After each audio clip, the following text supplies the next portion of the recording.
enter any government service, it is better to have outside world experience. ஏன்னா அரசாங்கம்ன்றது வந்துட்டு நிறைய பேர் வாழ்க்கையை தொடுற ஒரு விஷயம்.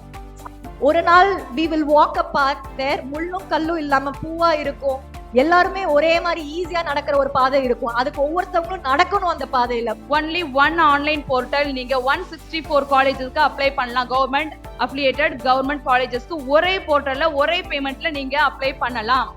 உனக்கு என்ன கோர்ஸ் தேவையோ அதை மட்டும் பெஸ்டான காலேஜ்ல வேணுன்ற காலேஜ்ல நீ அப்ளை பண்ணணும். அதனால அனைத்து மாணவர்களும் கணிப்பொறி கம்ப்யூட்டர் சென்டருக்கு செல்லாமல் நேரடியாக செங்கிப்பட்டியில் அரசினர் பொறியியல் கல்லூரி எங்கன்னு கேட்டு நீங்க வாங்க. 2.5 கிலோமீட்டர் செங்கிப்பட்டியில இருந்து. இப்ப ஒரு கன்ஃபியூஷன் இருக்கு, என்னென்ன படிப்புகள் இருக்கு, எந்தெந்த படிப்புகளுக்கு என்னென்ன தகுதிகள் நமக்கு இருக்கு தேவைப்படுது. நம்மளுடைய நோக்கம் என்னவா இருக்கணும் அப்படின்னா, அலட்சியத்தில இருந்து ஆங்கிற முதல் எழுத்த நீக்கின நபர்களா நாம மாறணும். எந்த ஒரு நீங்க துறை சார்ந்து எடுத்தாலும் அந்த துறையில நீங்க அதுல என்னென்ன ஸ்கில்ஸ் இருக்கு, அதுல நீங்க என்னென்ன படிக்கலாம்,